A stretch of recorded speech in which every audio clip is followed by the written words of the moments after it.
Magandang gabi po sa inyong lahat. Ako po ang inyong tagahatid ng balita mula sa aklat ng Matthew at mula sa Gospel na book po ito. At bago po tayo mag-umpisa ay manalangin muna po tayo at samahan niyo po ako. Ama namin, sumasalangit ka, sambahin ang ngalan mo. Mapasa amin ang kaharian mo, sundin ang loob mo dito sa lupa para nang sa langit. Bigyan mo kami ngayon ng aming kakanin sa araw-araw at patawarin mo kami sa aming mga sala para nang pagpapatawan namin sa mga nagkakasala sa amin. At huwag mo kami ipahintulot sa tukso at iadya mo kami sa lahat ng masama. Amen. Matthew chapter 7 at hanggang 29 po ito. Makinig po kayo. Matthew chapter 7 verse 1. Huwag kayong magsihatol upang huwag kayong hatulan, sapagkat sa hatol na inyong ihahatol ay hahatulan kayo, at sa panukat na inyong isusukat ay susukatin kayo. At bakit mo tinitingnan ang buwing na nasa mata ng iyong kapatid, ngunit hindi mo pinapansin ang dahilan na nasa iyong sariling mata? O paanong sasabihin mo sa iyong kapatid, pabayaan mong alisin ko ang buwing sa mata mo, at narito ang dahilan sa iyong sariling mata? Ikaw na magpapaibabaw, alisin mo muna ang dahilan sa iyong sariling mata, at kung makagayoy, makikita mong malinaw ang pag-aalis mo ng buwing sa mata mo ng iyong kapatid. Huwag ninyong ibigay sa mga aso ang anumang banal, ni ihagis man ang inyong mga perlas sa harap ng mga baboy, baka yurakan ang kanilang mga paa at mangagbalik at kayo'y lapain. Magsihingi kayo at kayo'y bibigyan, magsihanap kayo at kayo'y magkasusumpong, magsituto kayo at kayo'y bubuksan.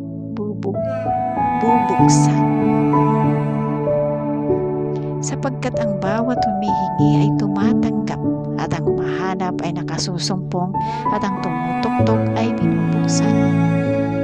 O anong tao sa inyo, akong siya'y hinga ng tinapay ng kanyang anak, ay bato ang ibibigay? O kung hingan siya ng isda, ay bibigyan niya ng ahas?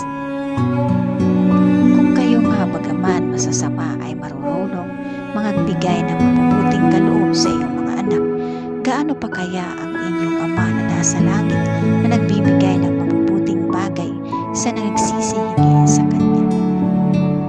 Kaya nga lahat ng mga bagay na ibig ninyo sa inyong gawin ng mga tao, gawin naman ninyo ang gayon sa kanila, sapagkat ito ang kautusan at ang mga propeta.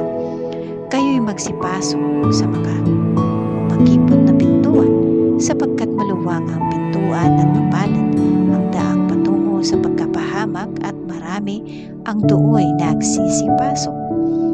Sapagkat makipot ang pintuan at makitid ang daang patungo sa buhay, at kakaunti ang nagkakasumpong doon. Mag-ingat kayo sa mga bulaang propeta na nagsisilapit sa inyo na may damit tupa, na dapat sa loob ay may lubong maninila. Sa kanilang mga bunga ay inyong mga kakakilala o magkikikilala sila. Nakapuputi baga ng mga ubas sa mga tinikan, o ang mga igos sa mga dawagan? Gayon din naman ang bawat mabuting punong kahoy ay nagbubunga ng mabuti, tatapot ang masamang punong kahoy ay nagbubunga ng masama. Hindi maaari na ang mabuting punong kahoy nagbunga ng masama, at ang masamang punong kahoy ay magbunga ng mabuti. Bawat punong kahoy na hindi nagbubunga ng mabuti ay pinuputol at inihahagis sa apoy. Kahit sa kanilang mga bunga ay magkikilala ninyo sila. Hindi ang bawat na nagsasabi sa akin, Panginoon, Panginoon, ay papasok sa kaharian ng langit, kundi ang gumaganap ng kalooban ng aking Ama na nasa langit. Marami ang mga nagsasabi sa akin sa araw na yaon, Panginoon, Panginoon, hindi ba ganin niya Nagsipaghula kami sa iyong pangalan, at sa pangalan mo'y nakagpalayas kami ng mga demonyo, at sa pangalan mo'y nagsigawa kami ng maraming gawang makapangyarihan. At kung magkagayoy ipahahayag ko sa kanila, kailan may hindi ko kayo makakilala, nagsilayo kayo sa akin, kayo'y manggagawa ng kapastalawan o katampalasanan. Kaya't ang bawat tumirinig ng aking salitang ito at ginaganap ay matutulad sa isang taong matalino na itinayo ang kanyang bahay sa ibabaw ng bato. At lumagpak ang ulan at bumaha, tumihip ang mga hangin, hinampas ang bahay sa iyon at hindi nabagsak sapagkat natatayo sa ibabaw ng bato. At ang bawat tumirinig ng aking salitang ito ay hindi ginaganap ay matutulad sa isang taong mangmang na tinayo ang kanyang bahay sa buhanginan. At lumagpak ang ulan at bumaha, tumihip ang mga hangin at hinampas ang bahay na iyon at nabagsak. Kakilakilabot ang kanyang pagkabagsak. At ang nangyari nang matapos na ni Jesus ang salitang ito ay nangagdilihan ang mga karamihan sa kanyang aral.